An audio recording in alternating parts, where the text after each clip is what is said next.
kusaidia kuwa kama ufunguo wa kufungua mlango ili uweze kuingia. Sasa usiseme na akitaka mtoke kwenye ndoa, Mungu hataki mtu atoke kwenye ndoa. Ila unapojikuta ni mtu unayesongwa na mawazo au changamoto fulani na uko ndani ya ndoa na unasema natamani niondokane na maisha haya, hichi sicho nilichokuwa nakiona kabla sijaoa, hichi sicho nilichokuwa nakiona kabla sijaolewa, na sitamani kuendelea na maisha ya namna hii, uwe na uhakika wakati Mungu anataka kukutoa kwenye hiyo changamoto unayopitia, ataliachilia neno, na hilo neno litakapofika kwako litakuwa kama ufunguo ambao utakusaidia kufungua mlango ambao umefunga miaka mingi. Amen. Amen. Amen. Amen. Na ndio maana tunafika mahali kuna watu ambao hawajui ili uwe na ndoa yenye furaha unafanyaje, maanake bado hawajakutana na neno linalowasaidia kufungua mlango wa kutoka kwenye chumba cha mateso ya ndoa na kuingia kwenye chumba cha furaha ya ndoa. Kwa sababu tangu aingie kwenye ndoa alifikia kwenye chumba cha mateso na misukosuko. Maanake mtu wa namna hii akifa, hata ukikutana naye mbinguni, ukimuuliza moja kati ya ajenda anazoweza kutoa mapendekezo kwa Mungu ni kuwasaidia watu wasiingie kwenye ndoa. Kwa nini? Tangu alipoingiaga kwenye ndoa na mpaka akaaga dunia na tukamzika na tukampigia matarumbeta, alipoingiaga kwenye ndoa alifikia kwenye chumba cha mateso na hakuwahi kukutana na ufunguo wa kumsaidia kufungua huo mlango wa kutoka kwenye chumba cha mateso kuingia kwenye chumba cha raha. Hallelujah. Amen. Hallelujah. Amen. Hallelujah. Amen. Hallelujah. Amen. Ni kama jinsi ambavyo tumekuwa na wazee ambao walitembea katika imani na wakafundisha ya kwamba maisha sahihi ya imani ni kufa ukiwa unalia shida na wakafa wakiwa unalia shida. Maanake wakikutana na mlokole mbinguni na wote wamekaa mbele ya Yesu, huyu anaelezea basi bwana, nikaenda kule Kibaigwa siku hiyo, nikaendesha gari, nikaenda kuhubiri Injili. Asema Yesu na huyo, yaani wewe walokole watu ishi mafukara, hakuna anaongea habari za kwenda kuhubiri na imekuwaje tena? Anaona kama vile hapana, hichi ni kitu gani? Kwa nini? Kuna chumba kuingia tangu alipookoka. Tunakwenda sawa sawa? Amen. Tunakwenda sawa sawa? Amen. Ngoja nikwambie kitu hiki. Fikiri wewe ni mwana wa Israeli. Umetolewa Misri. Ulipotoka Misri, Biblia inasema Mungu alikupa kila kitu. Nataka unielewe hichi kitu alafu nitakwambia kwa nini nikwambia. Unapotoka Misri, Biblia inasema Mungu akawapa kila kitu. Mungu anaonyesha kitu gani? Mungu anachokifanya kwa wana wa Israeli anapotoa Misri, anaonyesha kile alichokifanya kwenye Mwanzo sura ya kwanza na Mwanzo sura ya pili. Hakuna mahali ambapo Bwana atakuweka mahali atakunyima unachotakiwa kuwa nacho. Tunaona sasa. Amen. Vilipotea wakati gani? Vilipotea kipindi ambacho wao hawataki kuendana na Mungu. Unasema kwa maana hiyo, maana yake nini? Nataka nikwambie kitu kimoja. Waliotoka jangwani kuingia Kanaani, waliingia wakiwa ni watu walioishi. Kasome Biblia yako. Unasema unajuaje? Kwa sababu wametoka kwenye kizazi, wametoka kwenye wazazi ambao hata chakula kilikuwa shida.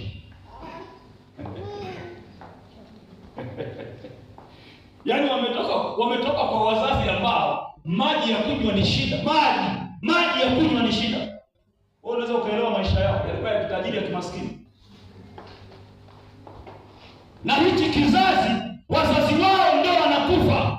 Baada ya wazazi wao kufa, wao ndio wanachukuliwa pale, wanaingia Kanaani. Kwa hiyo wanaingia mahali pa ahadi, wanaingia katika nchi ya raha ya Bwana, wanaingia katika wokovu wakiwa wametoka kwenye familia maskini. Hakuna walichokirithi kutoka kwa wazazi wao, hakuna walichopokea kutoka kwa wazazi wao. Wazazi wao hata chakula kilikuwa ni shida. Wanapoingia na umaskini wa namna hii kwenye wokovu, wanafikiri maisha ya wokovu ndio haya. Kwa hiyo mtu wa namna hii ukikutana naye amekufa, anakwambia ukiwa mlokole lazima maskini. Hapana. Tunasema Mungu anapotaka kumtoa mtu wa namna hii kwenye eneo hilo, hulituma neno, na lile neno linapofika kwake linakuwa ni ufunguo, sio mlango, linakuwa ni ufunguo wa mlango ili aone mahali pa kutokea. Haleluya. Hapo ndo tumeanzia jana. Tukasema sasa Mungu anapofika mahali akasema analituma neno kwa ajili ya mtu. Nikasema mara nyingi sasa Mungu anatuma neno. Anapolituma neno kinachofika kwenye maisha ya watu, sio wengi wana uwezo wa kusikiliza. Kwa hiyo jana tuliangalia neno la Mungu linapokuja katika maisha ya mtu, linataka ule uwezo wa mtu kusikiliza, na wengi hawawezi kusikiliza. Kama unatamani kusikia hapo kwenye kusikiliza tuliongea nini, njoo jana. Sawa sawa? Leo hatuko huko. Leo ni siku ya pili, sema siku ya pili. Ikitokea ukaja jana basi utaelewa tulizungumza nini hapa. Lakini kwa sababu umekuja leo, basi sikiliza ya leo, sema siku ya pili. Na siku ya pili tunaangalia kipengele cha pili kinachosema kusikia. Haleluya. Haleluya. Haleluya. Mathayo sura ya 13 pale tulipoanzia jana, rudi hapo hapo. Na neno la nabii Isaya lilitimia kwao likisema. Anasema na neno la nabii Isaya lilitimia kwao likisema, kusikia mtasikia wala hamtaelewa. Kusikia mtasikia. Kusikia mtasikia wala hamtaelewa. Lakini hamtaelewa. Kutazama mtatazama wala hamtaona. Kutazama mtatazama wala hamtaona. Malizia 15. Maana mioyo ya watu hawa imekuwa mizito. Maana mioyo ya watu hawa imekuwa mizito. Na kwa masikio yao hawasikii vema. Kwa masikio yao hawasikii vema. Na macho yao yamefumba. Na macho yao wameyafumba, wasije wakaona kwa macho yao, wakasikia kwa masikio yao, wakaelewa kwa mioyo yao. Bwana Yesu asifiwe. Amen. Sasa mimi maneno ambayo nataka uyazingatie pale ni yale maneno kama matatu hivi. Anasema hivi, kusikia mtasikia. Kumbuka jana tulizungumza habari ya kusikiliza. Tunakwenda sawa sawa? Na nikakuonyesha namna ambavyo kusikiliza ni tofauti na kusikia. Unaweza ukasikiliza lakini usisikie. Na nikakupa na mfano. Tunakwenda sawa sawa? Leo tuzungumzie habari za kusikiliza. Leo tunazungumza habari ya kusikia. Na jana nikakuuliza swali, mtu asiye na masikio anaitwa nani? Tukakosa majibu. Sio? Okay, mtu asiyesikia anaitwa nani? Haleluya. Haleluya. Haleluya. Haleluya. Mtu asiyesikia anaitwa nani? Napata wasiwasi sasa jamani, sijibu. Mtu asiyesikia anaitwa nani? Anaitwa kiziwi. Bwana Yesu asifiwe sana. Bwana Yesu asifiwe sana. Amen. Na asiyesikia vyema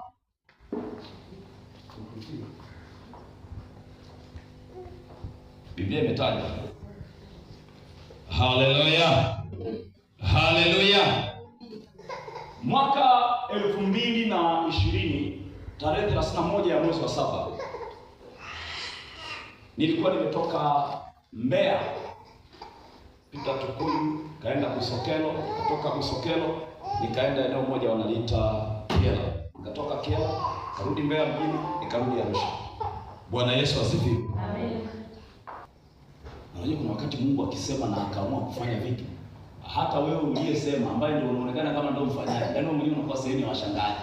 Yaani vikiwa vinatendeka na Mungu anafanya na wewe mwenyewe unakuwa sehemu ya washangaji kwamba ni nini tena hiki kinatokea. Ila wao hawajui kama unashangaa. Kwa sababu wanakuona wewe kama vile ndio yani ndio champion pale. Ukenda wewe mwenyewe uko sehemu ya washangazi kama haya twende kazi. Una nini tena leo? Tunakwenda sawa sawa. Kwa sababu sio kama ni mambo ambayo umeshawahi kuyaona na wewe ndio unayaona hapo. Sasa nilipoitisha nikaona wametoka wengi wenye shida ya masikio, nikasema Mungu wangu, hichi ni nini tena? Ndio hivi wakatoka watu wengi. Kienda YouTube unaona. Wakatoka watu wengi wanayo shida, wakakasema wakakaa mstari mitatu. Mstari wa kwanza nataka wale shida ya masikio. Mstari wa pili wakae watu wengine au sitasema kwa sababu sio sehemu hiyo. Na mstari wa tatu wakae wale wengine. Wakakaa pale. Tukaanza. Kitu Roho Mtakatifu alinisemesha hapo na hakuwa amenisemesha kule kabla. Akaniambia Shetani anapotaka kupambana na imani ya mtu, atapambana na uwezo wake wa kusikia. Shetani anapotaka kupambana na uwezo na imani ya mtu, atapambana na uwezo wake wa kusikiliza. Kama tukienda kimtiririko tunaenda namna hiyo, kwamba atapambana na uwezo wako wa kusikiliza. Kwenye eneo la kusikiliza atahakikisha mahali wako utakuwa kusikiliza, anakuletea masumbufu. Jana tuliona yatakayo kusababisha usiwe makini na kusikiliza.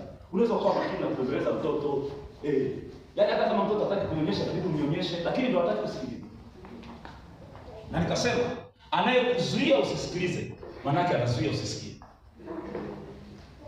Tunakwenda sawa sawa.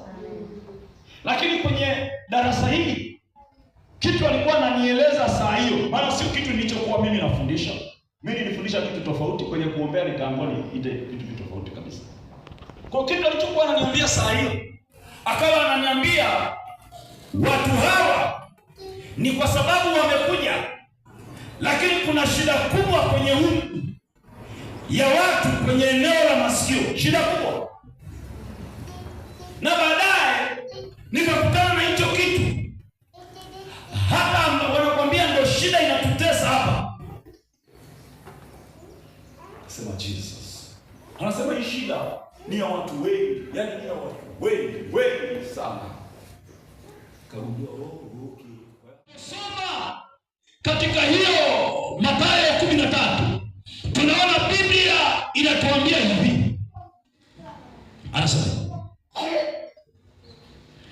kusikia mtasikia, lakini anasema wala hamtafahamu. Kumbe mwanadamu anaposikia, lengo la mtu kusikia ni ili ndani yake kuzaliwa ufahamu. Ukiona mtu anasikia na ndani yake hakuzaliwa ufahamu,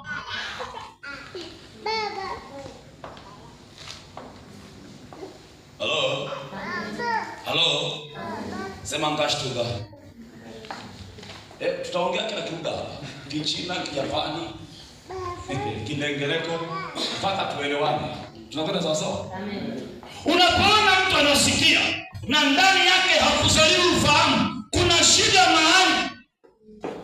Ndio maana anasema hivi, neno la nabii Isaya lilisema vyema ya kwamba kusikia mtasikia.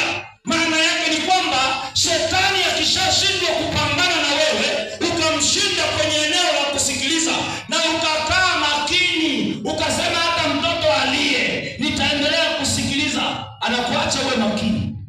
Amen. Anakuja kwenye hatua ya pili, kusikia utasikia, lakini hautafahamu.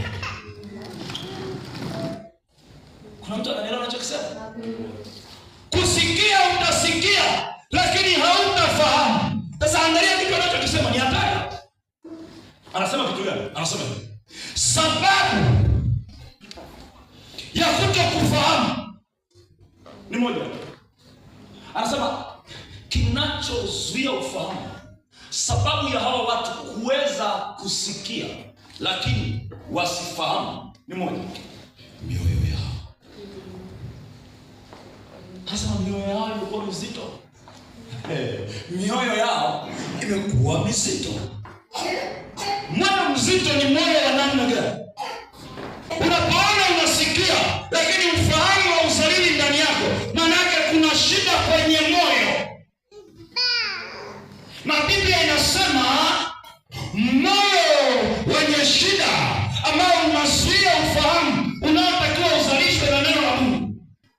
ni moyo mzito. Moyo ukishakuwa mzito, tunakwenda sawa sawa. Moyo ukishakuwa mzito au mgumu, Biblia inatumia maneno mawili. Biblia inazungumza kwa habari ya mioyo migumu na mioyo mizito. Tunakwenda sawa sawa. Maana yake inazungumzia kitu kimoja. Kule mahali pengine nikawafundisha kuambia, unapoona Biblia inazungumza kwa habari ya moyo, usije ukawa unafikiria inazungumzia huu moyo unaosikia eti mtu anasema eti ameenda kufanya operation na moyo. Sio hiyo. Biblia inapozungumza moyo, haizungumzii viungo vya mwili. Kwamba eti moyo, sasa kama ingekuwa ndio hivyo, Biblia ingezungumzia figo, ingezungumzia kongosho, kwamba kongosho lililopinda. Biblia inapozungumzia moyo inazungumzia nafsi. Mahali popote kwenye Biblia unapokuta pametaja moyo, tunakwenda sawa sawa. Amen. Biblia inazungumza kwa habari ya nafsi.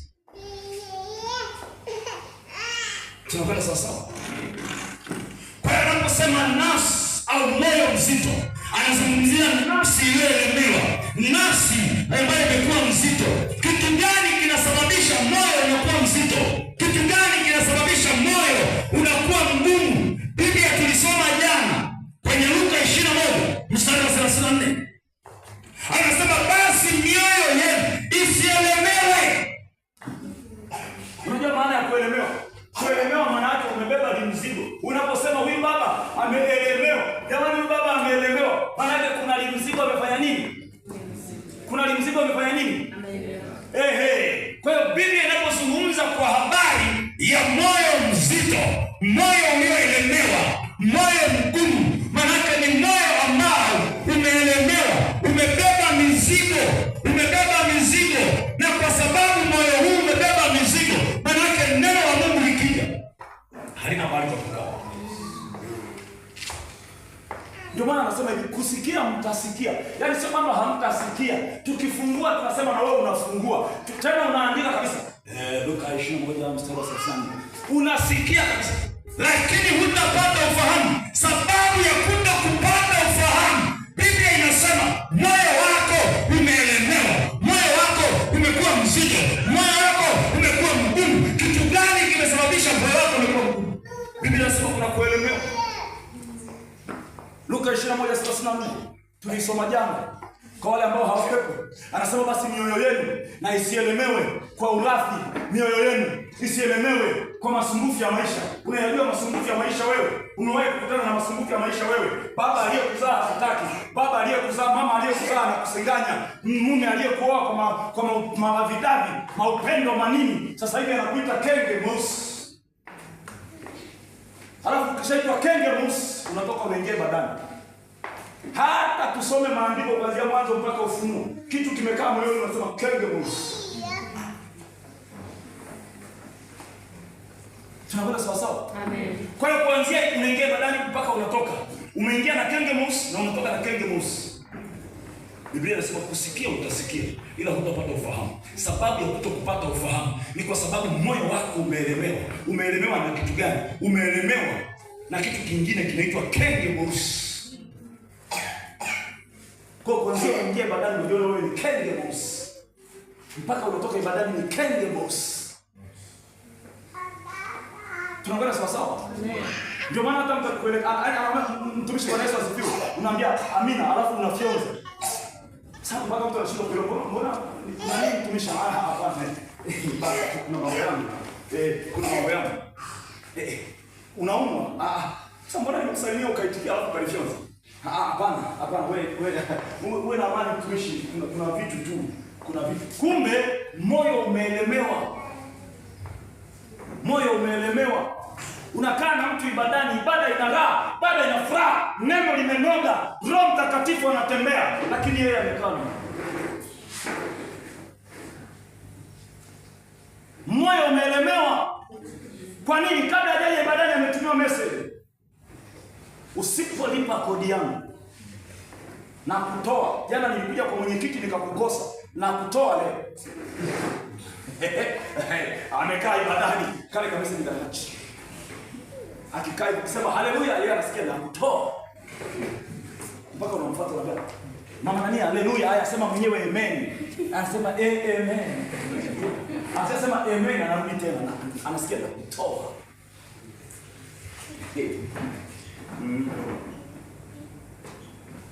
akili yake haipo. Kusikia anasikia, lakini hakuna ufahamu unazaliwa ndani yake. Kwa nini? Nisikilize, moyo wake kuna mambo yameelemea pale. Tunakwenda sawa sawa? Amen. Amekerwa. Kuna mtu anaweza kukaa hapa tu. Tunakwenda sawa sawa? Amen. Masumbufu ya maisha yakamtoa na ni hila za adui. Kanaweza kakaja katoto kama haka kakiwa hapa ibadani, yaani tu katika raha ukikabeba hivi, mwingine anakumbuka babake alimkataga, ndio tayari adui ameshaingiza hila. Moyo wake unaanza kuelemewa kwamba alikataliwa. Sasa unalikubali baba kalizima kama hili, unashindwa kupokea neno la Mungu kwa sababu babake wewe mpaka na mandevu yako unakuja kukwambia babako. Kwa hiyo babako alikataa, sisi tukufanyaje? Toka kule nenda kupakatana na babako kule. Kimalizana uje ibada. Hujawahi kukutana na watu wazima? Bado wanakuambia vitu hapa jana, mchungaji umtie moyo. Hivi mimi nakutia moyo ni baba kama wewe bado unanieleza habari za baba yako. Hivi una vitu vya maana wewe? Hauoni kwamba unajizuia kwenda mbele kwa ajili ya ujinga? Mpaka leo unanieleza mambo ya baba yako. Na wakati wewe mwenyewe umeshakuwa baba na unakaribia kuitwa baba. Alafu anataka mchungaji apoteze muda, amtengeneze. Unatengenezwa nini wewe? Ni mama lisilo linaloandikia mama. Umekaribia kuitwa bibi. Bado ukikaa na sisi tu. Nini? Hadi tunaona watu wanaita mama. Unatakaje? Wewe mwenyewe unaitwa mama Mimi usinione hivi mchungaji, mimi niliteseka sana. Yametoka wapi? Hauoni kwamba ni hila ya adui anakuzuia usipige hatua? Kuna mahali anakataa usitoke. Kuna mahali anakuzuia usiingie. Amen. Ndio maana Biblia inachukia moyo uliojaa uchungu. Inasema ni mwanzo wa uovu. Umejaza matakataka moyoni, unategemea upate ufahamu mpya, unautoa wapi? Neno la Mungu likija linafikia juu ya mama yako. Haya tunauliza, mama yako alikufanyaga? Nimesema wewe acha. Wewe acha. Yaani kwanza siwezi kuita mtu mama. Ndio neno la Mungu likija linafikia hapo. Tunaona sawa sawa? Amen. Hatimaye ile siku ya tatu kulikuwa na wanafunzi wawili. Bwana Yesu asifiwe sana. Walikuwa wanatoka Yerusalemu wanakwenda kijiji kimoja kinaitwa Emau. Walipokuwa barabarani wakawa wanaongea kwamba huyu jamaa, watu wengi walikuwa wanasema sijui mkombozi, huyu jamaa alikuwa anafanya nini? Sasa tunashangaa mbona amekufa? Wamemuua hapa Yerusalemu na tumekaa mpaka leo siku ya tatu hakuna kitu chochote kimetokea. Sasa yani sijui ndio habari gani hii? Wakawa wanaongea mambo ya Yesu na wanazungumza jinsi ambavyo wamepiga sana. Lakini sio kweli, watu ni wabaya. Ni kama vile ambavyo unakuta sasa hivi wananchi wanaongelea mambo ya maandamano.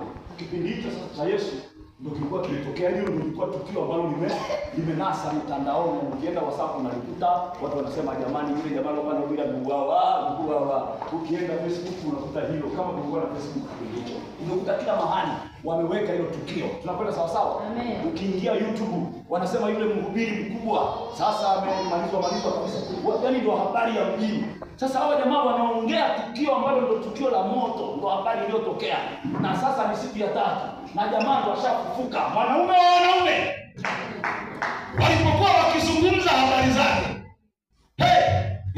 Biblia inasemaje? Walipo wawili au watatu kwa ajili ya jina langu. Haya majamaa na yenyewe alikuwa mawili.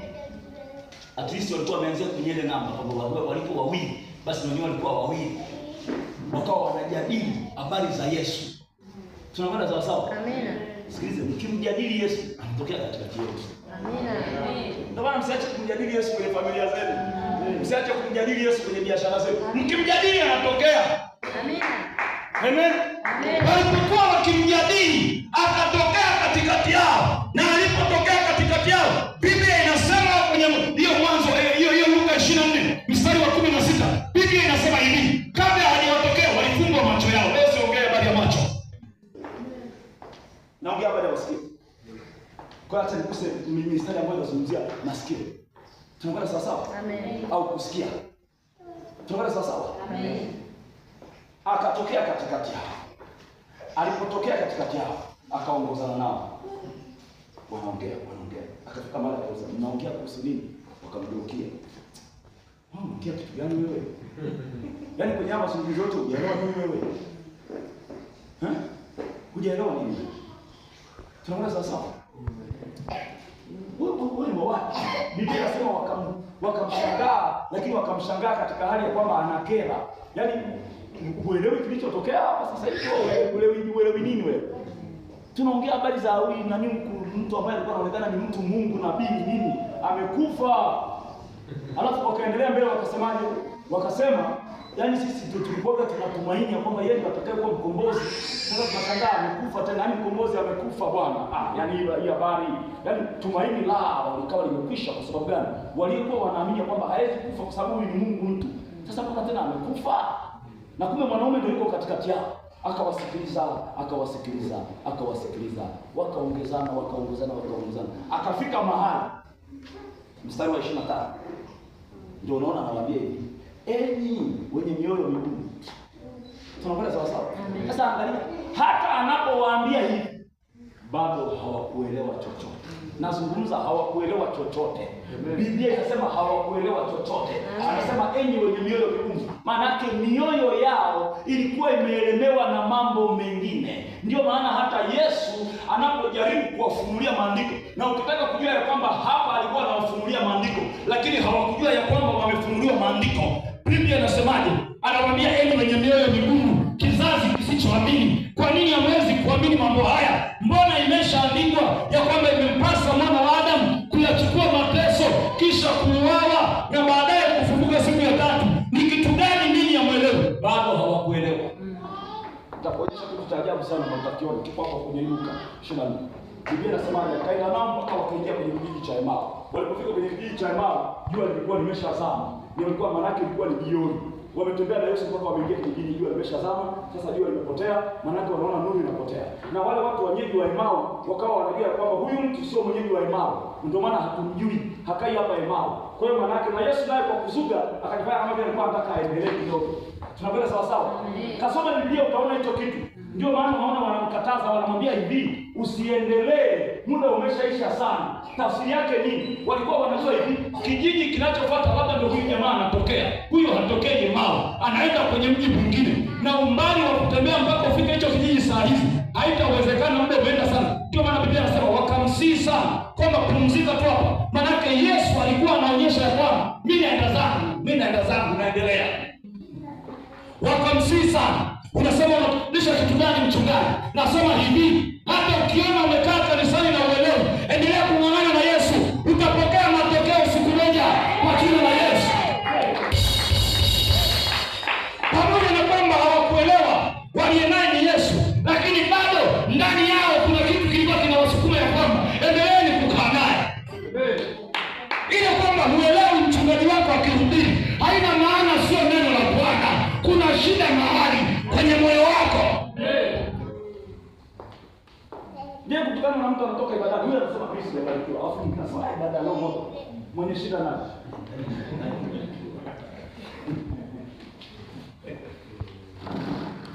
Hamjawahi kukutana na majitu ya namna hii? Nimeita washirika wa watu kwa hiyo.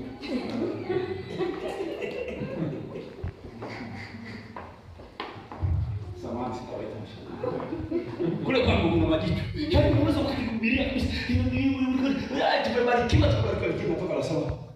Mimi sana. Yesu ndiye sana. Sasa nikajua tu nikienda kule kwa juu. Sasa kuna nini? Ndio sana. Lakini mimi nimebarikiwa.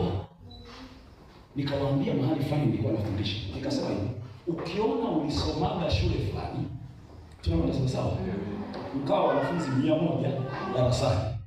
Mkafundishwa la kwanza, mkafundishwa la pili, mkafundishwa la tatu, mkafundishwa la 4, la 5, la 6, la 7. Mlipomaliza la 7 mkiwa 100, akafaulu mwanafunzi mmoja.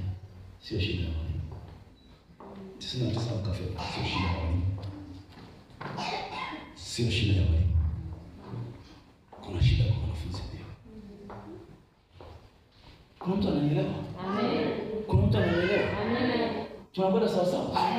Tunakwenda sawa sawa. Unauliza kitu gani? Ingia kwenye kada ya walimu ukajifunza, utaelewa kitu ninachokwambia.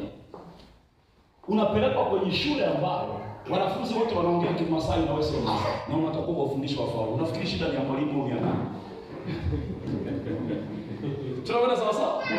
Kufundisha unafundisha. Na wanajua unafundisha, lakini hawaelewi. Na kutokuelewa sio shida ya mwalimu. uelewi kitu. Kutokuelewa sio shida ya nani? Biblia inasemaje? Yesu alizungumza nao na hawakuelewa kitu. Sio kaniambia Yesu ana shida. Kuna mtu anaelewa anachosema? Amen. Kuna mtu anaelewa anachosema? Amen.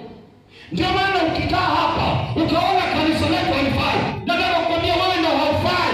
Kubali kugeuka sasa. Amen. Maana kama wapo watu ambao wameacha dhambi ndani ya kanisa hilo hilo, ichunguze mara mbili. Inawezekana kuna mahali Bwana anataka kukutoa na bado hujakubali kutoka. Amen. Umeingia unajua Kimachame na mahubiri ya Kiswahili. Jitahidi ujue Kiswahili. Sikilize, ni jitihada ya mwanafunzi utafuta kumwelewa mwalimu.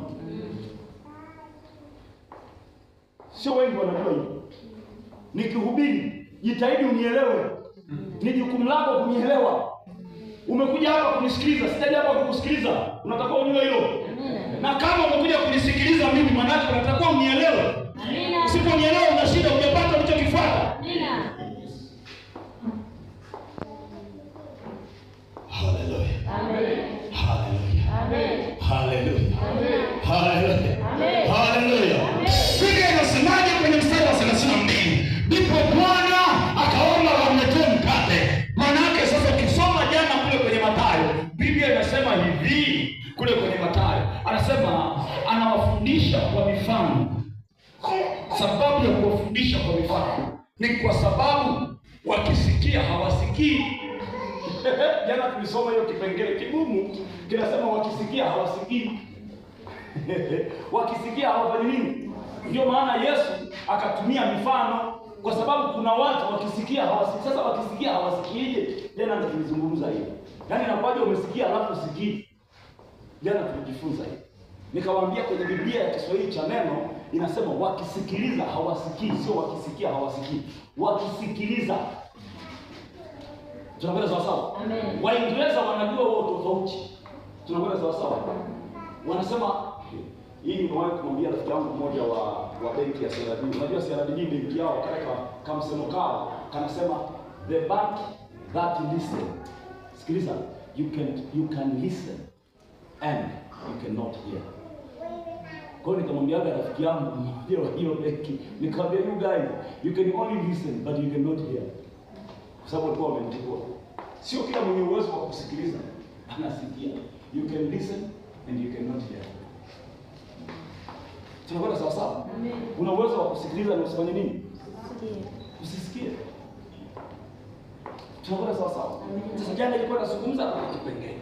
Na Biblia inatuonyesha kwenye mstari wa 32. Hao watu walimsikiliza Yesu. Walikuwa makini kabisa kumsikiliza. Lakini inaonyesha hawakusikia. Kwa nini hawakusikia? Biblia inasema hivi, hawakupata ufahamu kwenye alichokuwa anakizungumza Yesu. Kupata ufahamu juu ya kinachozungumzwa ndio matafsiri nyepesi ya kusikia. Na Biblia inatuonyesha sababu ya kutokusikia ni mioyo kuwa imebebeshwa mavitu mengi. Mioyo imejaa visasi, mioyo imejaa mauchungu, mioyo imejaa vinyongo, mioyo imejaa umbea, mioyo imejaa tamthilia. Tunakwenda sawa sawa? Mioyo imejaa masengenyo. Neno likija linatua juu ya masengenyo. Hata neno lenyewe linaanza kusengenyo. Yaani kaubilije huyo? Alikuwa anamwongelea nani? Yaani anakaa bwana anasema watu. Limetua juu ya masengenyo, limetua juu ya masengenyo. Amen. Wewe hujawahi kuona mahubiri ndani ya kanisa kama ile unaweza kuhubiri na mtu akakufiwa. Yaani unahubiri na mtu anakufiwa. Au unahubiri na mtu anakubinulia mdomo. Kashaanza kusema watu. Yaani tayari neno ni ufunguo. Akisikia tu neno linataka, yaani kuna mahali anataka mafunguliwe, analifyonza. Anasema ameanza. Nani kaanza? Jamani, ni kama Bwana. Amen. Tunakwenda sawa sawa? Amen. Tunakwenda sawa sawa? Amen. Si unajua labda kichoko cha ufunguo mlangoni. Unasikiaje? Kuna watu wakishasikia. Angalia vilivyo jana ni hao. Utasikia kinachojibiwa huko nje. Tunaona sawa sawa? Amen. Unashangaa mtu kunu anabeba mtoto wake. Akiuliza na shemasi anasema anaenda kumkojoa. Hata mtoto hajasema anaenda. Yaani hapo tayari amesikia mchungaji. Washirika wana vituko. Weka tunakaa hapa mbele tunaona mengi. ukigusa utoaji, wanaanza kufanya mazoezi bila somo mrefu naona.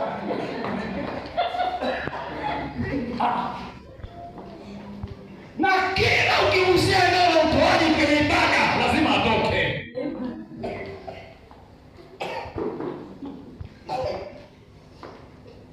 Tunapenda sasa.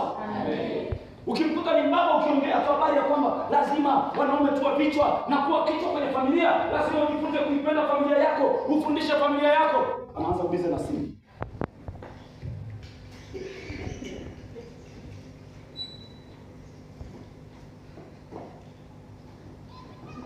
Mbona huyo? Nini tena kimetokea? Amesikia mlangoni, moyo wake umejaa kiburi.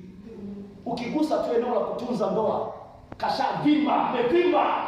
Yaani anatamani ya kurarua sasa, kwa sababu ndio umeweka mbele, ni mchungaji, hawezi kufanya kitu. Inabidi aanze kucheza na simu, kucheza na simu nje. Mpaka asikia jembe imeisha. Tunakwenda sawa sawa. Tunakwenda sawa sawa. Na hutawajua, Biblia inasema kwenye mstari wa 32, baada ya Yesu kumega mkate, macho yao yakafumbuliwa. Mimi siko kwenye habari ya macho kufumbuliwa. Mimi niko kwenye habari ya ufahamu kuzaliwa moyoni. Biblia inasema hivi, ufahamu ulipozaliwa moyoni mwao baada ya kuvunjwa kwa mkate. Wanasema kwa nini mioyo yetu? Sema mioyo yetu haikuwaka. Sema kwa nini mioyo yetu haikuwaka kule njiani alipokuwa akitufunulia maandiko na kusemezana nasi.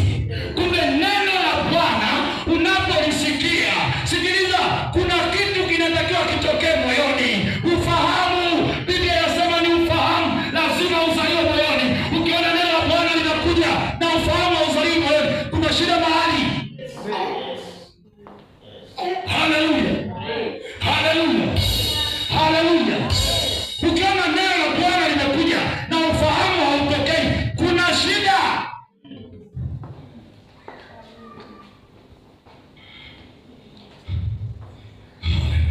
Biblia inasemaje?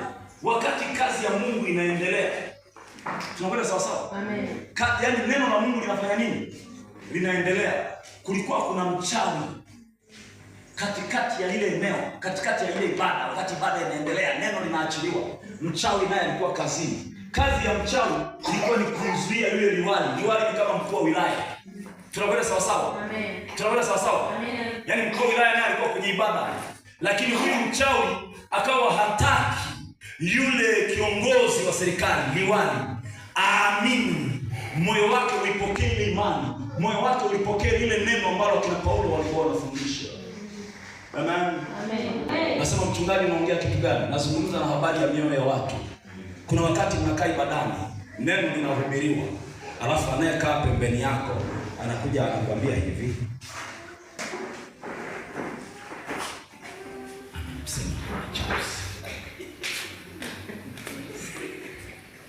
hicho anachoongea. Yaani ibada inaendelea na mahubiri yanaendelea, na yeye anakuhubiria kitu kingine. Manake anakuzuia usipokee ile neno. Amen. Yaani hapo mchungaji msema cha usiku. Ndio siku ile kwa kunikumbia. Sasa hicho nichoongea nichokalia. Nicho hicho. Anaongea kwa sababu cha usiku. Nakwambia tena. Alafu mnagonga kwa chini.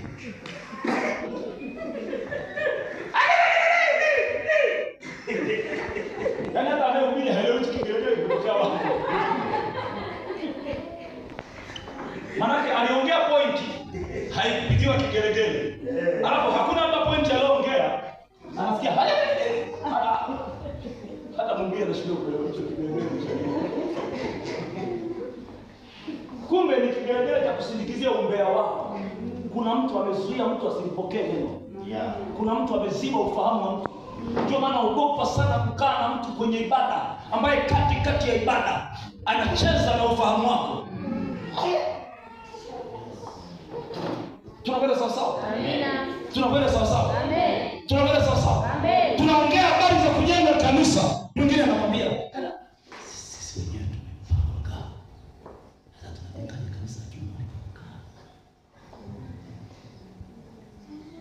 Sema Baba.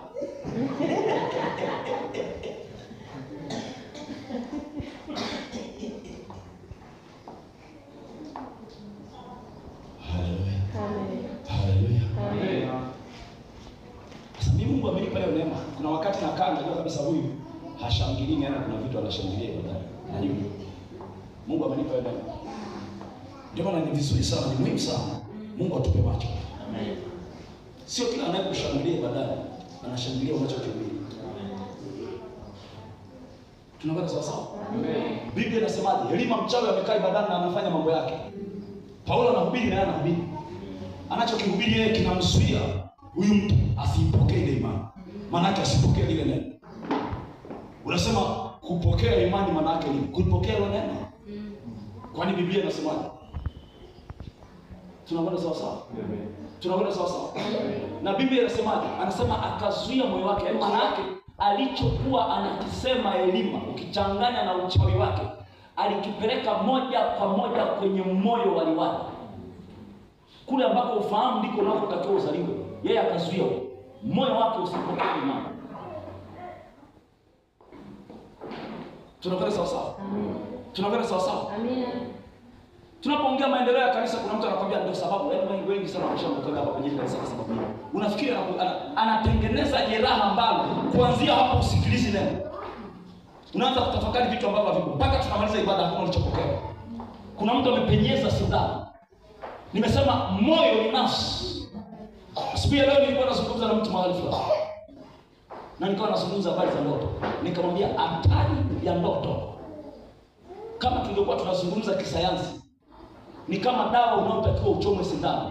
Dawa inayochomewa sindano ni dawa ambayo moja kwa moja inapelekwa kwenye mzunguko wa damu. Ni tofauti na dawa za kumeza. Dawa za kumeza zinafuata mzunguko wa kawaida wa chakula kufanya kazi. Ndio maana kama kuna wataalamu wa afya hapa labda mtanisahihisha kama nakosea, lakini ndicho ninachokifahamu. Tunakwenda sawa sawa? Amina. Kwamba unapoona unachoma sindano, dawa unachomewa sindano, maana yake madaktari wanaharakisha utendaji kazi wa dawa.